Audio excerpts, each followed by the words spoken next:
One of the most famous photos from spaceflight ever is of a suited astronaut floating untethered above the Earth.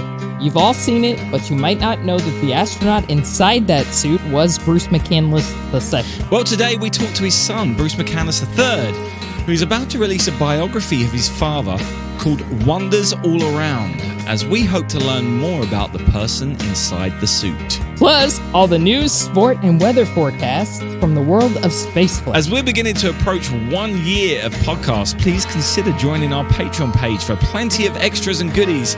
Check it out on patreon.com/Space and Things. But right now, please enjoy episode 44 of the Space and Things podcast. Oh my God! Unbelievable, but is it great to touch? You're listening to Space and Things with Dave Giles and Emily Carney.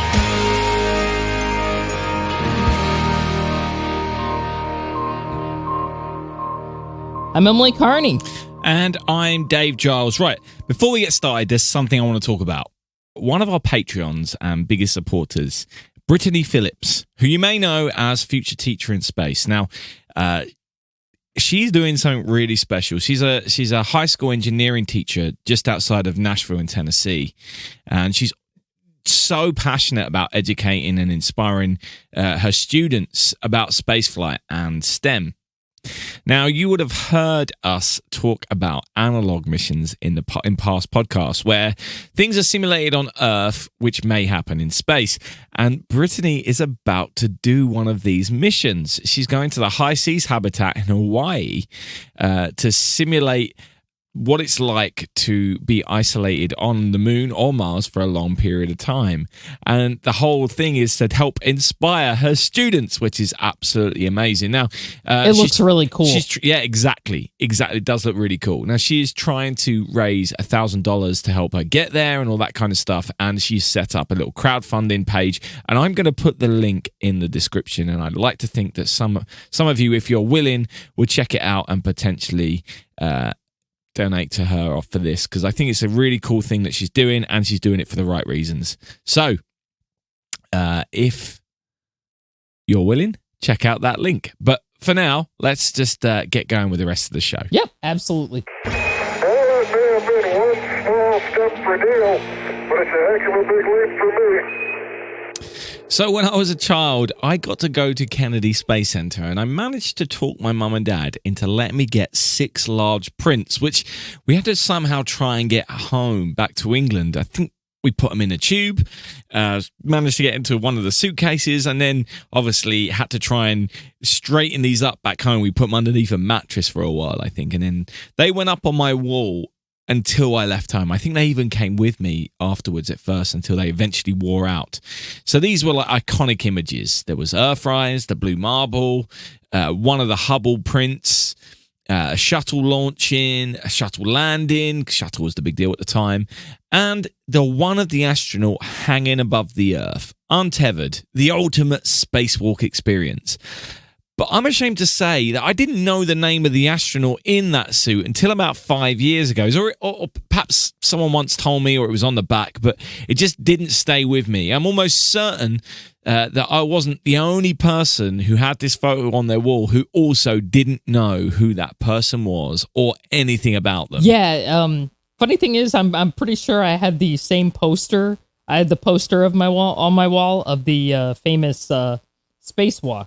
So, if you didn't know who was on the famous poster, it is, of course, Bruce McCandless II, who joined the astronaut corps in 1966, which I believe, until today, is also the last time England beat Germany in a competitive soccer match. Right, Dave?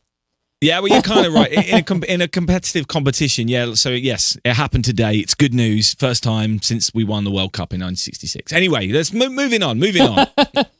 And it's football. Yes. Oh, okay. Okay, back to Bruce McCandless. Well, he was part of the 5th group of astronauts, which included the likes of moonwalkers such as Charlie Duke, Jim Irwin, and Ed Mitchell, as well as other Apollo legends such as Fred Hayes, Al Worden, Ron Evans, Ken Mattingly, Jack Swigert, and Stuart Roosa, and some Skylab favorites of mine such as Jack Lausma, Jerry Carr, Bill Pogue, and Paul Weitz.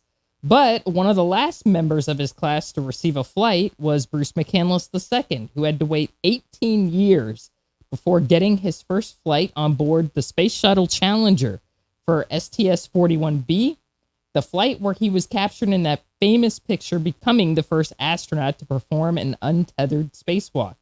He flew again on the Space Shuttle Discovery in 1990 on STS-31 for the deployment of the now legendary Hubble Space Telescope.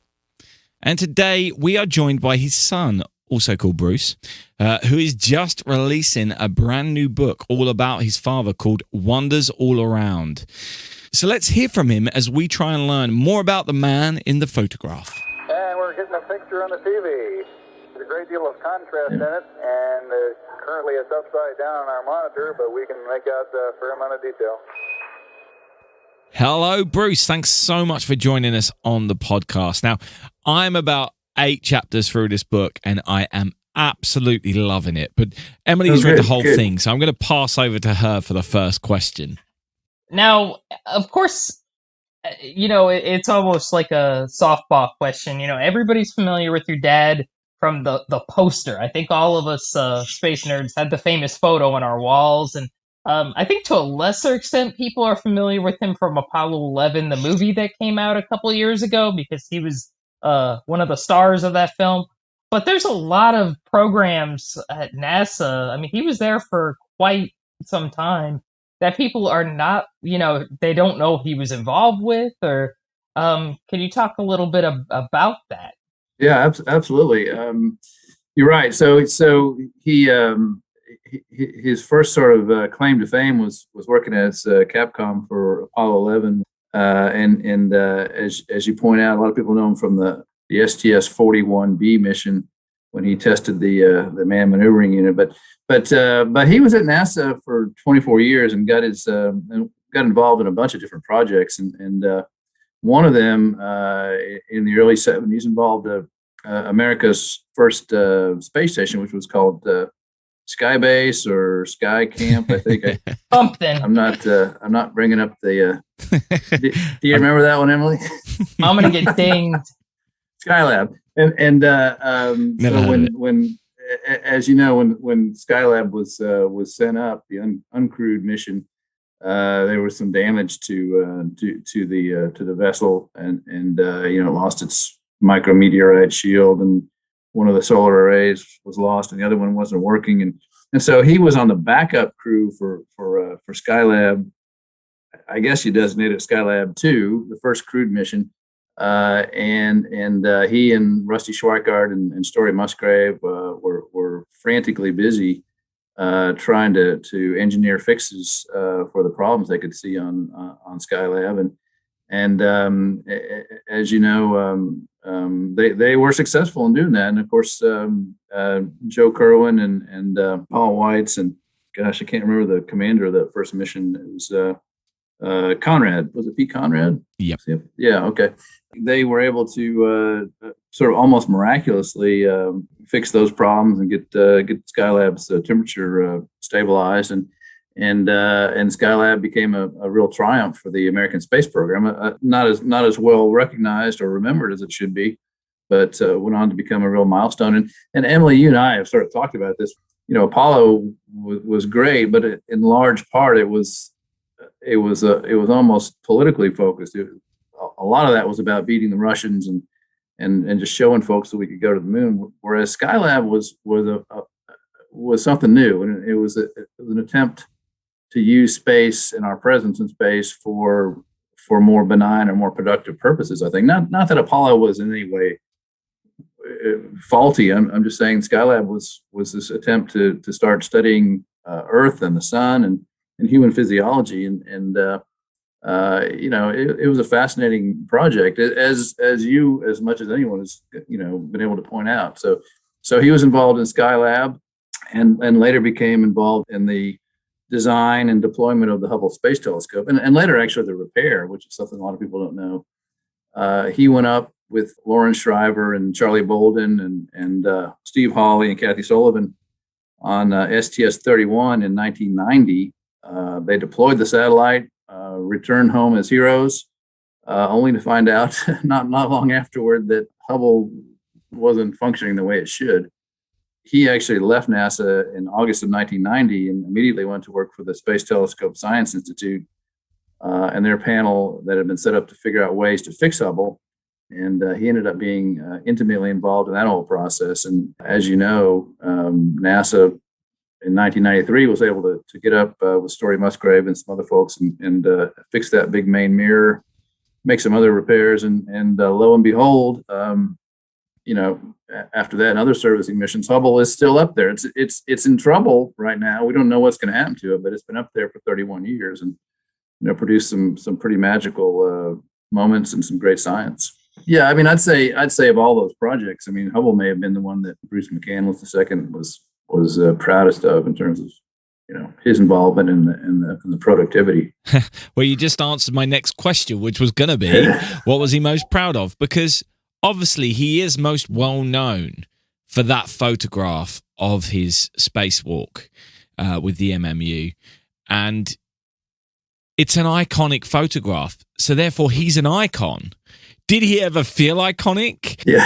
For that, or was he almost a little bit embarrassed about it in some regards? That's a good question. I was in Great Britain when that mission went up, when he and Bob Stewart tested the MMU, and I remember watching British television coverage of the flight. The video footage we were getting was pretty grainy. It was it was interesting, but it wasn't something that you could that you marveled at. It was something you sort of had to decipher, or you had to figure out what was happening, and it was great. But it was really Hugh Gibson's photograph, which he took using an old-fashioned camera that he focused and adjusted on his own. It was when that photograph came out that the magic of it all, was sort of captured, and he became, as I say in the book, the accidental icon. I do think that photograph is pretty important. It's we all remember the Earthrise photo from Apollo 8 and Buzz Aldrin on the moon and the Pillars of Creation from Hubble. But I do think I think that photograph of Bruce II in the MMU is one of NASA's best images, and it's one of their most popular ones. And you see it all over the place. I was driving down the freeway in Houston last year, and the furniture truck went by and had had the image on it. I'm not sure what the connection was with furniture in Houston, but people like it and like to adopt it. Now it took him a while. I mean, it took him a while to realize how important the image was. But I think by the end, he was quite comfortable with it and very proud of it. And he never ceased to give a fair amount of the credit to Hugh Gibson for taking the photo. But yeah, he was awesome. he was proud of it, and part of that is because he was not only involved in flying it, but starting in 1966, he and a former Air Force officer named Ed Whitsitt were deeply involved in engineering and improving it from the days with the Gemini program. And Gene Cernan trying to test it out in 1966, all the way up through that 1984 flight. And as Emily is nodding her head, I mean that some of the crucial testing for the MMU was on Skylab when Al Bean and others flew it around inside the orbital workshop and gave it glowing reviews. Yeah, it's fantastic. I of course had that image on my wall as a child. I think a lot of us did. It's kind of weird admitting this to his son in a way. I know I told you this, but I did a panel at Space Fest years ago, and he was the first person to show up for the panel, and he was like, ma'am, he was really like quiet, and I was like, oh my God. And I couldn't talk because he was one of the astronauts that like scared me, because there are a few astronauts I've never talked to, and it was him and Jim Lovell, because I'm like, they're both like Navy icons, and you just don't go up and talk to them, you just let them talk to you, type of thing. So he comes up and he's like, ma'am, may I be on this panel? And I was like, yes, of course, Captain McCandless. And he was like, oh, yeah, like he was impressed he was impressed, I think, that I knew what his rank was. So he was like, okay, he was the friendliest, nicest person in the world. And it was just like, I just remember being like tongue-tied, but I remember thinking the whole panel when he was talking. I was like, that's the guy on the poster. And I'm like, he's sitting right there. And I was like, oh my God. Yeah, I turned into like a 10-year-old or something. It was just the weirdest thing. Well, that's a great story, and it does sound like him. You have to realize that letting him on that panel, Emily, was like letting the kid into a candy store, because there was nothing that he wanted to talk about or think about or participate in as much as he liked, as much as space exploration. So getting to talk about that was, that was his deal. He was with, as you know, he was with NASA for 24 years. Then he left, and after working with the Space Telescope Science folks, he went over to Lockheed Martin, and he was there for 24 years. And as I point out in the book, he was he worked on things like the Mars Phoenix lander and the acquisition of Russian rockets back in the early 90s, and all kinds of projects. And that was just what he did. So yeah, I'm glad you let him on the panel.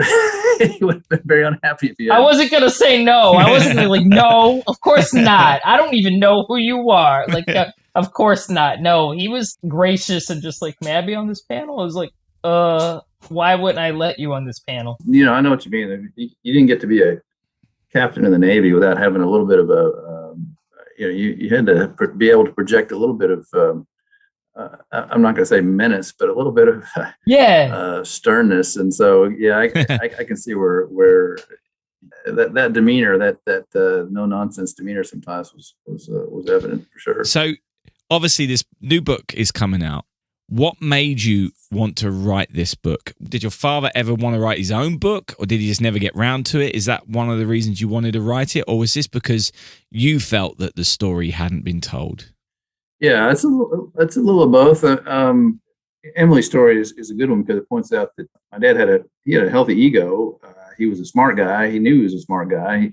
He trusted his engineering skills, but he was also sort of a pathologically humble guy, and maybe even to the detriment of his career sometimes, because he probably could have been a little bit better at self-promotion. Several times during his career, and in fact after he left NASA, he was approached by folks who were interested in writing his story, with him. He always declined, and he wouldn't say why exactly, but I sort of got the feeling he didn't think maybe his story was interesting enough. I obviously disagree with, but toward the very end of his life, he had changed his mind, and in fact, during a trip to Great Britain, I think he was up in Yorkshire addressing some folks up there, and started talking about maybe writing an autobiography, and a suggestion was made for a title, Untethered, and he sort of liked that. And when he came back, he was talking about writing a story, and unfortunately, he became ill in 2017 and died sort of unexpectedly. So he never really got a chance to do it. It's a shame because it's his story, but I feel like I wanted to do it because he didn't get a chance to. Mm. It's not as good technically as he could have written, but I'm in other ways. I'm not sure he saw the drama in his life or fully appreciated what he meant to other people. So maybe it's good that I've been able to write it. And there's a dramatic arc to his career that I've tried to capture here, and I'm not sure he would have done that. He didn't see himself as a main character very much. He just wanted to do the work. And did you feel like you had all the right information, or did he keep a journal or something to help? My mom and dad both died just a few years ago, and as we've been going through their files and papers and photographs and that sort of thing, it turns out that they were borderline hoarders. I mean, I'm not even sure it's borderline. They kept everything, and checkbooks from 1962, and letters back and forth when my dad was a young fighter pilot on the USS Forrestal, and journals and diary entries and receipts and just crazy stuff. So I had all this source material, and then I had people like, frankly, like Emily and the folks in the Space Hipsters group who have been aggressively helpful. I mean, you put out a question on Space Hipsters on the Facebook, and you've got 17 answers. My first experience with that was I found an old photograph of a training trip, I guess, to Iceland, and there was a bunch of guys in it, 2 or 3 of whom I recognized as astronauts. So I posted it on Space Hipsters, and people immediately knew who every person was. And I got all these responses with people had written on the photograph, and one guy in this photograph, and I can't remember who it was, had pulled his jacket up over his head as some sort of a smart alecky protest, and someone knew who that was, and so there was really no excuse for me not to write it. Having the motivation and the archive. My dad was his own archivist in a way. That's sort of how it started. So I've never written about my family.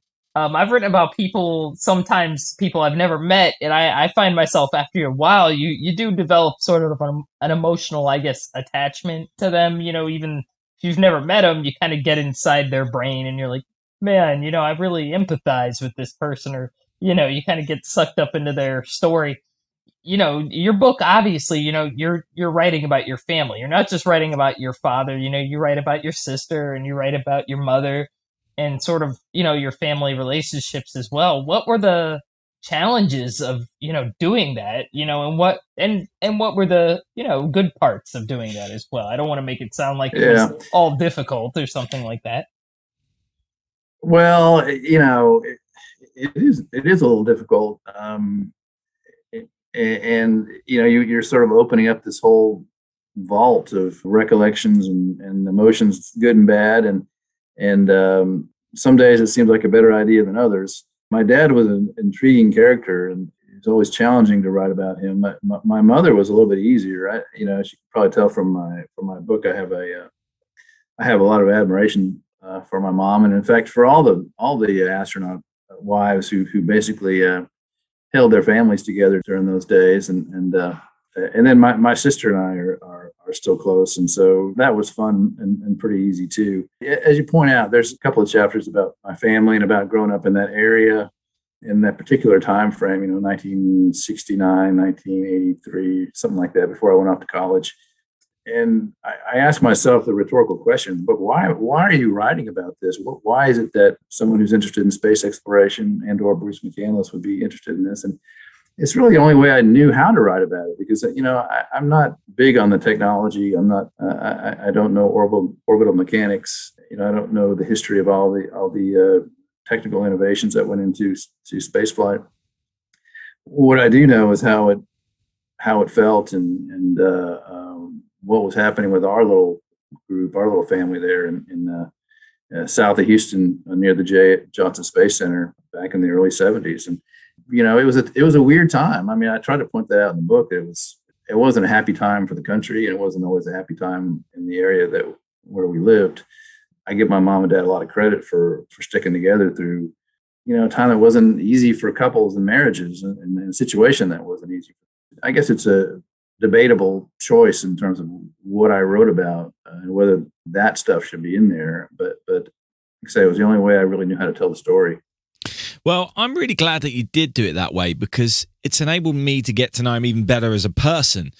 Emily and I were recently interviewing Francis French for an episode which we've got coming up, and he said that Al Warden pointed out to him that there was a shift from people wanting to know about the science of spaceflight to people wanting to know more about the people behind it. And Emily and I, whilst loving the science and trying to understand that to the best of our ability, also really love learning about the people, and we get inspiration from that.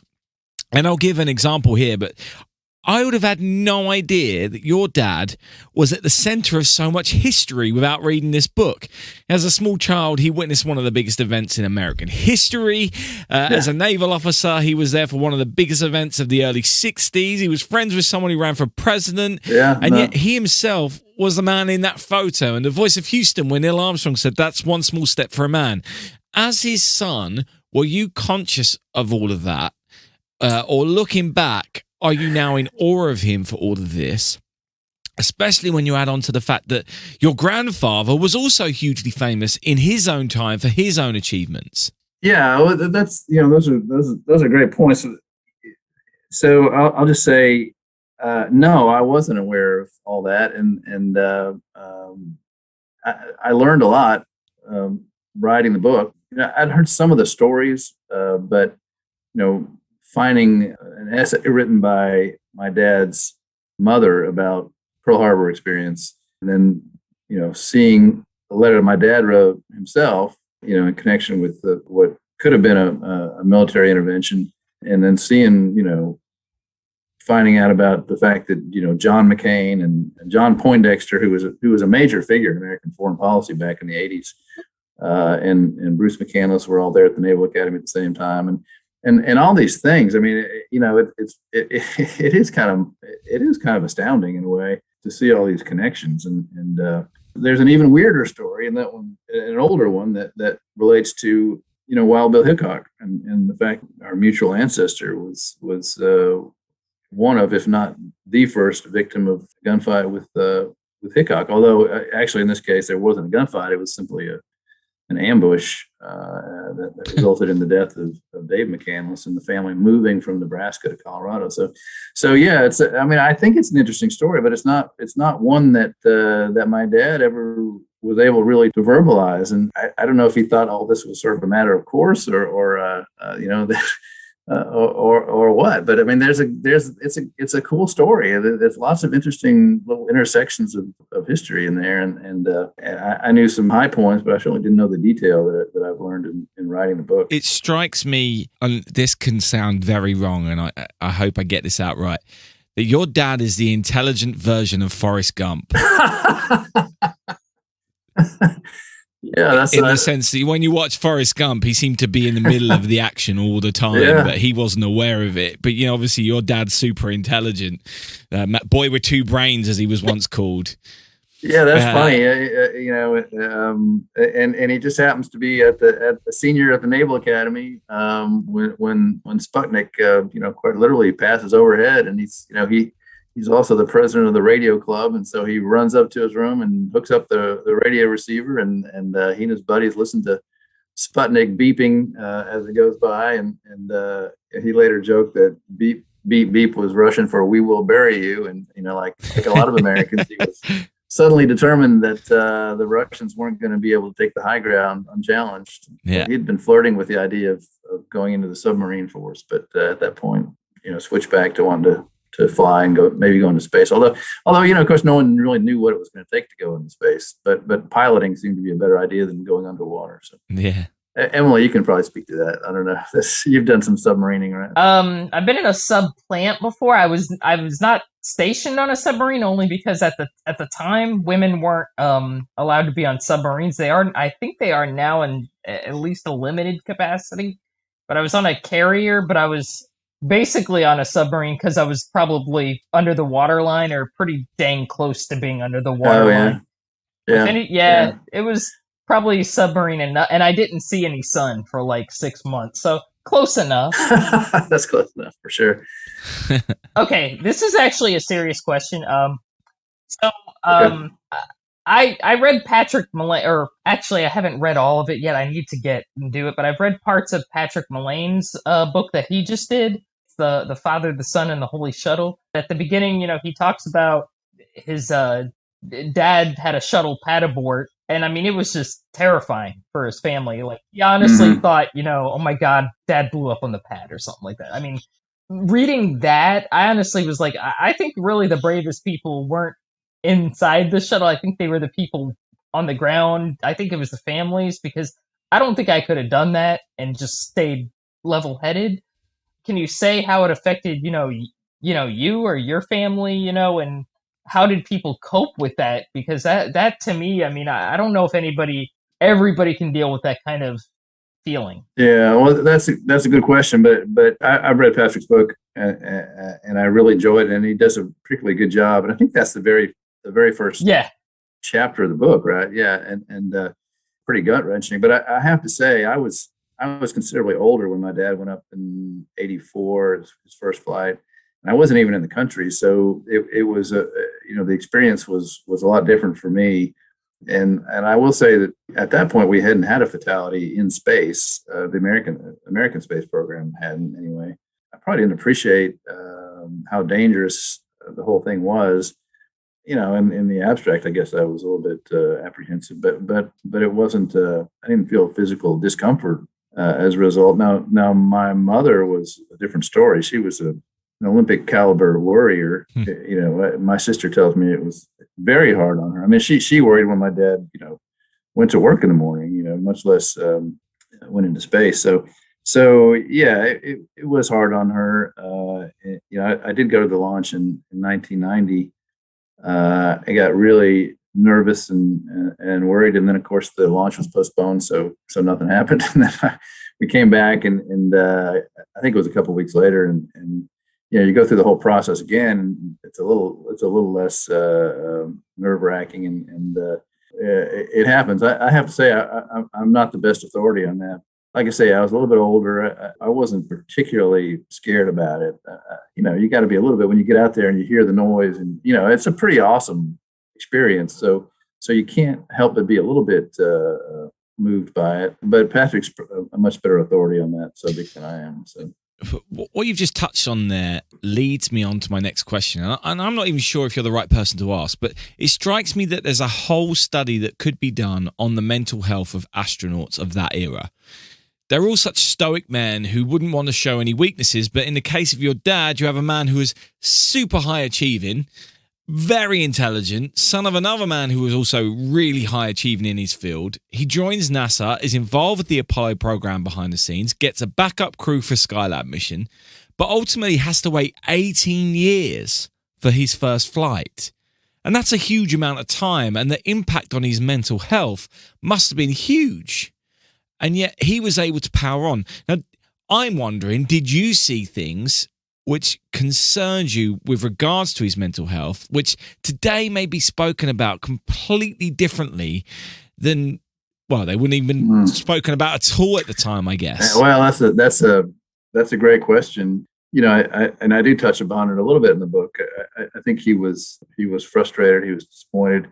I mentioned in the book he wasn't a big fan of journalists generally, and tried not to pay attention to what was in the news. But in his files, I found not one or two or three. I actually found 5, and then when I was most recently in Colorado looking through stuff, I found another one, 6 copies of an article. It was a press story, a wire story from back in 1973, basically calling him specifically a washout, saying the forgotten astronaut.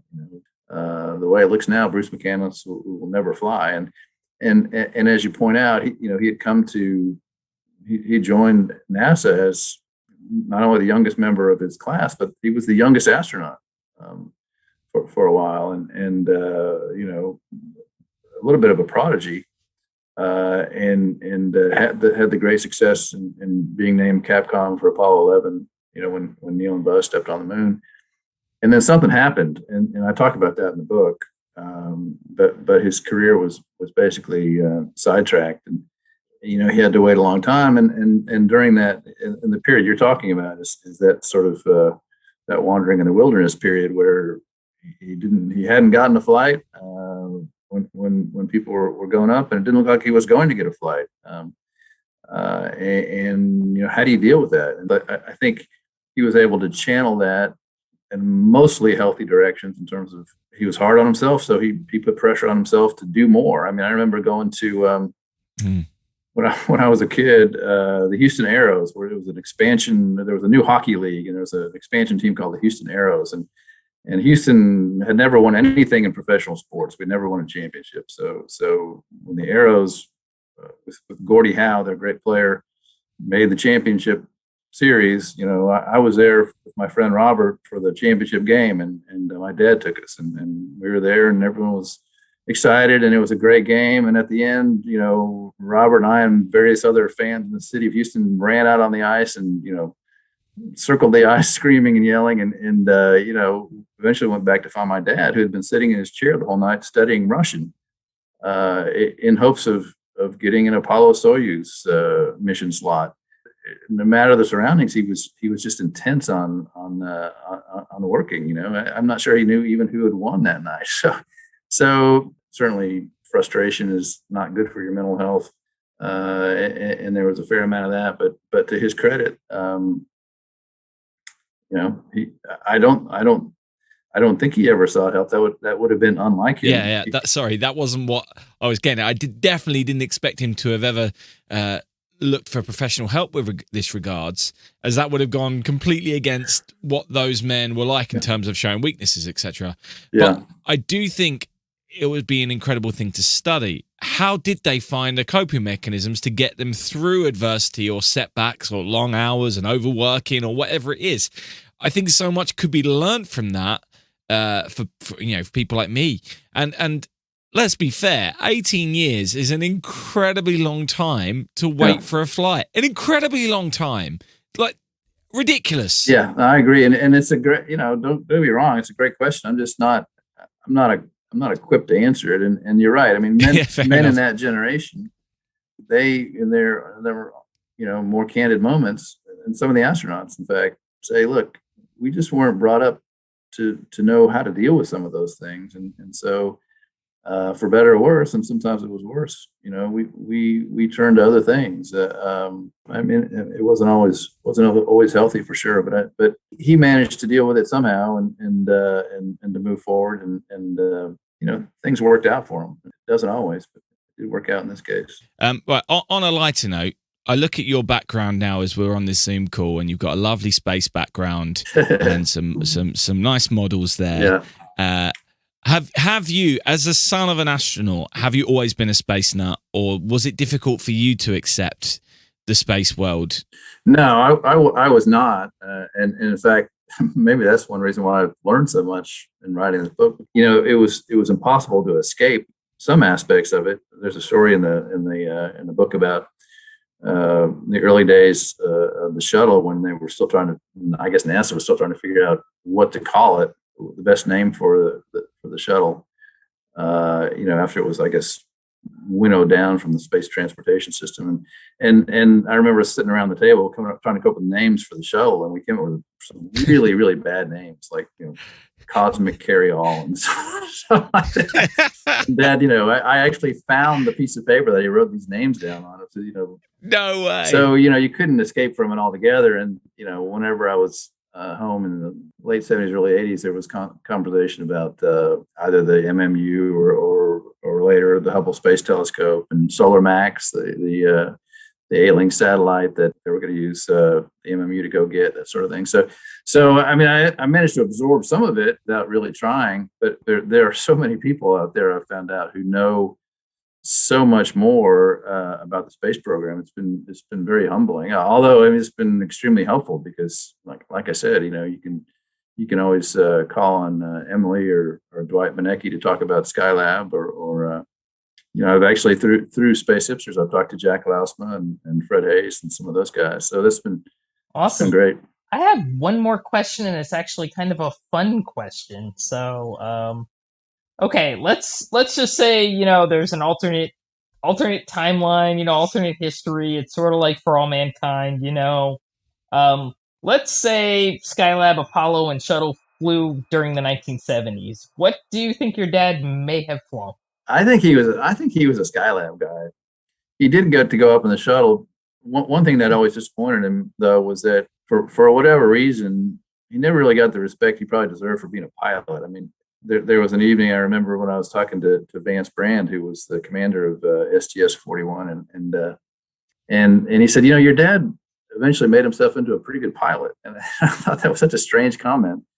There was a time at NASA when that really was how you lived or died, depending on your piloting skills. And for someone who could land an F-4 Phantom on the deck of an aircraft carrier at night, in a storm, that seemed like you'd be a good pilot. But NASA was full of hotshot pilots. I like to say every man in Building 4 that he was competing against was Captain Kirk. They were all great pilots. And so, for whatever reason, he never got a front seat slot. He was a mission specialist for STS-41 and STS-31. I think he would like to have been a pilot, but for whatever reason he wasn't. So I think he was a Skylab guy. I think if he'd had his way, Skylab would have stayed up there indefinitely. He would have been up there with an MMU or two, and he would have been in charge of making repairs to shuttles as they went by. Maybe they could have figured out how to fix the tiles on those things, and that would have been his dream job, I think. Nice. That is awesome. Okay, yeah. that's wonderful to envision. Yeah, it would have been nice. There's a lot of great alternate histories we can think of. It's all up to the American taxpayers. We got to get them all excited about doing some of these projects. And I think it's great to see how how the idea and for all mankind of how the Russians landing a woman on the moon gets everyone excited about putting an American woman on the moon and that sort of thing. So enjoyed watching that. Yeah, it's good fun. So this is called Space and Things, right? And it dawned on me this week, which we never do any things, Emily. Yeah, and things. It is called Space and Things. Yeah, and so I just want to mix it up a little bit. Now, recently I made a discovery of the PB&J sandwich. Obviously, I've heard about this for a number of years, but I've never tried one before. And I made one, and it was amazing. It was a taste sensation, and I realized I've been missing out all these years. But I thought about it earlier. I was like, I've got 2 Americans I'm speaking to later. Maybe I should ask for some tips. So my question is, am I supposed to put the peanut butter or the Jello as you would call it, on first? Does it make a difference? Well, it does make a difference if you put Jello on it, Dave. Oh no, yeah, you do call it jelly. You call it jelly, don't you? Yeah. Right. So, okay. So I'm getting confused with your misuse of our language. Right. Two people divided by a common language. Yeah. Yeah, exactly. Right. So yeah, it's jelly that you call jam. Anyway, so which one am I supposed to put on first? Well, okay. First of all, you have an important decision to make, and that is smooth or chunky peanut butter. I'm a chunky guy. Okay. Yeah. So I always do the peanut butter first, and then add a modest amount of jam or jelly. That's how I do it. Fantastic. That's exactly what I've been doing. So now I'm feeling much better about my life decisions. Emily, do you concur? I don't know if you guys have this in because I'm not familiar with your ways, as I am from the United States and not from England. But I don't know if you guys have this. It's called Fluffer. It's like a marshmallow spread. Yeah, you can get it in selected stores, but we know it's American. Okay, yeah, I don't eat this anymore because I don't want diabetes, but I used to like peanut butter and fluffer sandwiches when I was a little bit younger, and when I could actually eat that, when I was below 40, when I didn't fall into hey, diabetes may be a risk in your lifetime, you may not want to eat that. You may want to put it down. So I'm going to have to try it now. Just try it once. Yeah, I will do. Thanks for the tip. Appreciate that. Anyway, Bruce, when does this book actually come out? Well, so I think the official release date is July 13th here in the U.S., maybe later in Great Britain, but not too much later, I hope. So maybe end of July. Fantastic. And you very kindly said that there's a copy or 2 that we can give away to our patrons. Oh, absolutely. Yeah. Yeah. How about 3? Wow. Well, that would be really kind of you. So thank you very much. I'll do a little draw later and reveal the winners on our Patreon page over the course of this week and let you know if that's okay. Yeah, very good. That'd be great. Well, thank you so much, and thank you for your time. This has been absolutely fascinating, and although, as I said, I'm only 8 chapters into this book, I am absolutely loving it, and it's bringing someone to life who's been an icon on my wall for so long. So thank you so much for doing that as well. Well, good. I hope I've captured some aspect of my dad's personality and his achievements. I mean, he was an extraordinary man, and I'm pleased to be able to write about him. So thank you for your kind words, and thanks for having me on the show. I enjoyed it. Is it a show? Do you call it a show or a podcast? I think we call it a show. Yeah, I kind of call it a show. Yeah. No, I enjoy listening to the podcast, and I appreciate you asking me. Thank you. Absolutely. Thank you. Thanks. We'll put that on the flyer. Okay, Neil, we can see you coming down the ladder now. Hey, so this is Dave talking the day after we recorded all of this episode. Now, unfortunately, this week, I don't have too much time to turn the whole thing around, and Emily and I were unable to reconnect before the episode is due out. But you may have noticed that we've had a few problems with Emily's audio this week, which we would definitely sort out for next time. But it's easier for me just to cut some of it rather than keep it in with the buzz. But Emily and I did have a big discussion this point about the book, Bruce's book, which is amazing, and how we're actually really glad that it was written by Bruce the son and not Bruce the father. Not meaning that as an insult to Bruce the father, and not because we thought that wouldn't have been a good book or a good read, but because this is a completely different insight than we would have got, and from other books that we've had about astronauts from this period. Anyway, if you want to know more about this book or Bruce, then all the links will be in our show notes, which you can find on your podcast provider. If they don't show up there, just head to our website, spaceandthingspodcast.com, and the full unedited video of that interview, and we spoke about quite a few other things actually, is available on our Patreon page. We need to do a little more all-weather testing. Amen. Amen indeed. Okay, so on to the news, sport and weather. We've got a few launches to tell you about, and as always, full details and videos will be in the show notes. On the 25th of June, a sounding rocket launched from Wallops Flight Facility, Virginia, carrying 40 payloads for university students who have signed up for the RockOn program. The rocket reached 72 miles high before coming back and landing in the Atlantic Ocean. The payloads will now be given back to the students.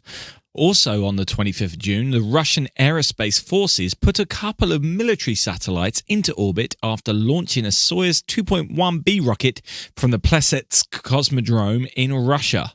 On Tuesday, 29th of June, a Soyuz 2.1A rocket launched a Progress supply mission to the International Space Station from the Baikonur Cosmodrome in Kazakhstan.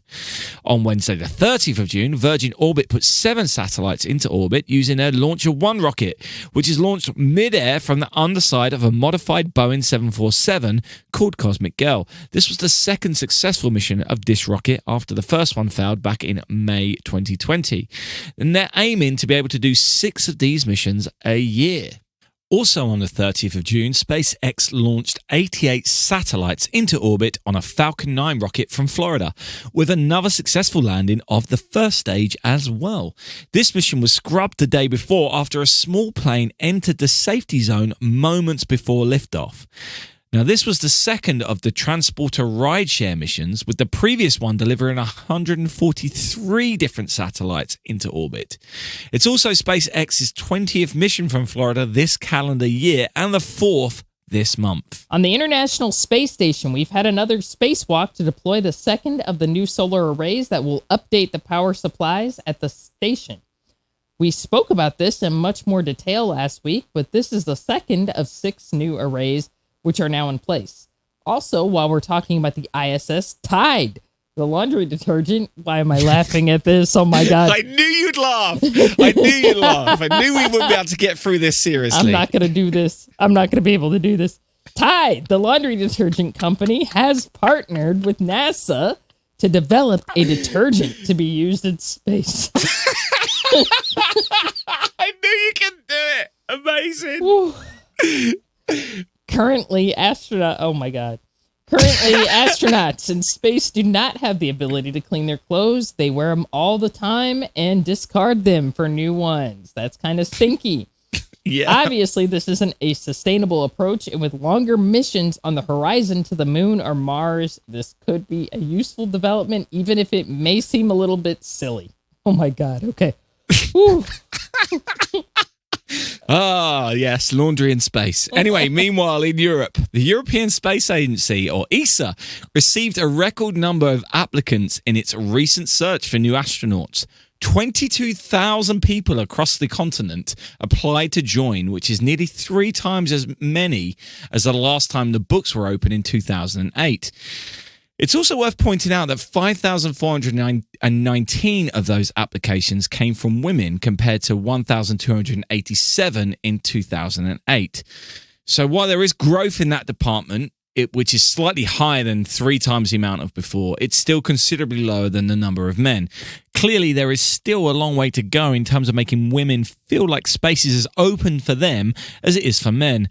Now, and this is a quote from ESA. It's a strange line. ESA are looking to add 6 astronauts to their books and have said that at least 15% of those will be women. Okay. I don't know why they didn't just say at least one will be a woman. Yeah. But anyway, this is one of those times I think they just need to do it 50-50. No matter how many astronauts they choose, make it 50-50. And while some may say that this is unfair to the men that have applied, mean it's harder for a man to get this job, as long as everyone is qualified who gets the job in the end, equal and visual representation is the most powerful tool available when trying to encourage more women in the future. Bearing in mind it's been 13 years since the last time these books have even been open, it's fair to say that those who will apply next time will be very young right now. And it's crucial that they look at a space agency and see that it's a place for them. And that's how you can encourage young women to get involved. Another lineup of men is not going to have the desired effect of speeding up the process of equal participation in science and engineering fields. We're having the same argument within the music industry about festival lineups right now, and the idea of 50-50 lineups sometimes get pushed back on by the clowns who say, but the women's acts don't sell as many tickets, which is of course rubbish. But within this field, there is no such argument. So let's just make it happen. Absolutely. Okay, we spoke to Bruce earlier about his father's work on the Hubble Space Telescope, but as we mentioned last week, there has been a problem with the computer, and NASA has announced that they don't see there being a quick fix to this problem, unfortunately. Both the main and backup computer on board the telescope have come down with the same problem, which has put the telescope out of action for the last 2 weeks. Even though the satellite was originally launched in 1990, these computers were installed in 2009, and they were built in the 1980s. NASA has said that the other equipment on board appears to be still in good working order, and they are working to solve the problem, but it may take longer than they thought. Now, you may remember back on episode 34 when we spoke to the CEO of a startup aerospace company called Blue Shift Aerospace, who are developing rockets that fly with a non-toxic biofuel. Well, good news. They've just had a massive boost of getting their first signed purchase order. The company, who are based in Maine, have received the order from a Virginia-based education company called Max IQ Space and have agreed to purchase as many as 60 student payloads per launch for a minimum of 2 suborbital launches per year. Now, this is a huge step for that company. They've also now reached over $570,000 on their WeFunder campaign, where they have set a target of $1,070,000. Pretty sure if they reach that target, it unlocks some extra funding them from someone else as well. I'm sure that's what I remember hearing. But anyway, I love a good crowdfunder campaign, and I'm willing them on this one. And I will be posting a link in our show notes for you to go and have a look in case you want to go and invest in this startup. Virgin Galactic has been granted its license to carry passengers into space. The U.S. Federal Aviation Administration has granted the extension to its current license so it can carry passengers after it's achieved all the major objectives which were required. There are expected to be 3 more test flights this summer, but they may start carrying passengers from within the company, with Richard Branson expected to go up on one of them. Beyond that, passengers will be expected to pay at least $250,000 for a suborbital trip to space with the company. I'll get saving. Right. Very briefly, I'm going to be posting some videos in the show notes from the Mars rover, the Chinese Mars rover, which have been published this last week. They're absolutely amazing. You have to check them out. But finally, the news you've all been waiting for.